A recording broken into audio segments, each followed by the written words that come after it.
हरतालिका तीज व्रत कब और कैसे किया जाता है?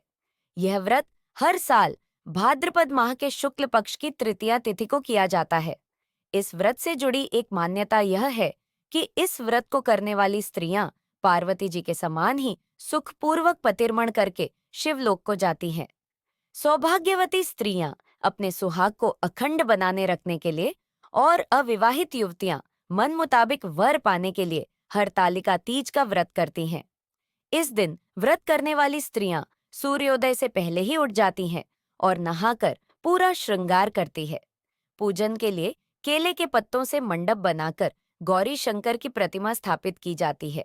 इसके साथ पार्वती जी को सुहाग का सारा सामान चढ़ाया जाता है।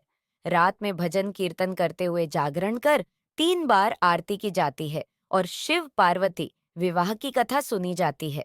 अगले दिन प्रातः काल स्नान करने के पश्चात श्रद्धा एवं भक्ति पूर्वक किसी सुपात्र सुहागन महिला को श्रृंगार सामग्री, वस्त्र, खाद्य सामग्री, फल, मिष्ठान एवं यथाशक्ति आभूषण का दान करना चाहिए।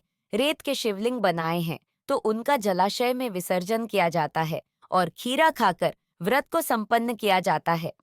हरतालिका तीज व्रत कथा। यह कथा शिवजी ने ही मां पार्वती को सुनाई थी।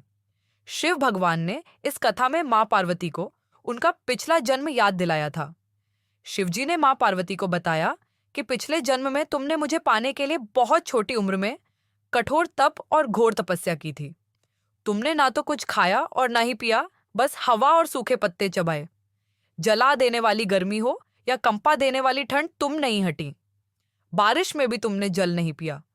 तुम्हें इस हालत में देखकर तुम्हारे पिता दुखी थे।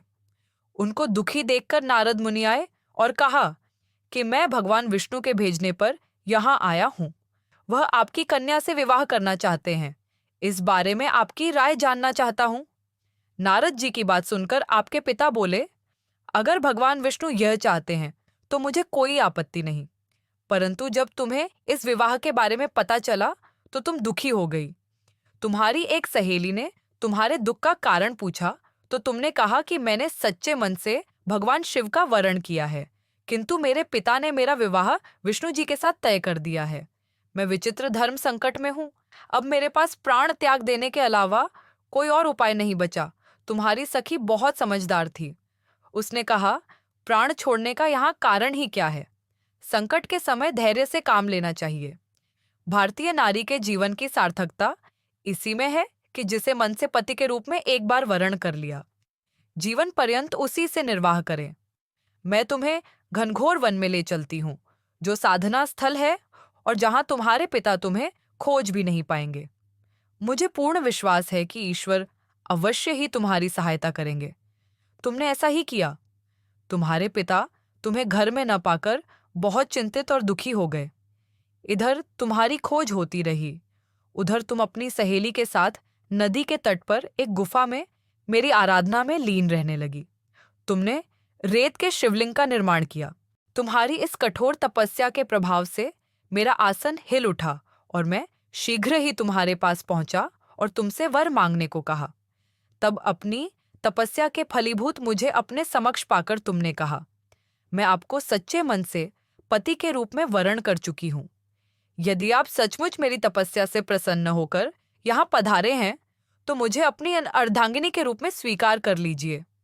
तब तथास्तु कहकर मैं कैलाश पर्वत पर लौट गया। उसी समय गिरिराज अपने बंधु बांधवों के साथ तुम्हें खोजते हुए वहां पहुंचे। तुमने सारा वृत्तांत बताया और कहा कि मैं घर तभी जाऊंगी जब आप महादेव से मेरा विवाह करेंगे। तुम्हारे पिता मान गए और उन्होंने हमारा विवाह करवाया। इस व्रत का महत्व यह है कि मैं इस व्रत को पूर्ण निष्ठा से करने वाली प्रत्येक स्त्री को मनवांछित फल देता हूँ। इस पूरे प्रकरण में तुम्हारी सखी ने तुम्हारा हरण किया था, इसीलिए इस व्रत का नाम हरतालिका व्रत हो गया। अगर आपको यह वीडियो अच्छी लगे तो प्लीज़ मेरे चैनल को सब्सक्राइब करें, लाइक, कमेंट और शेयर करें। धन्यवाद।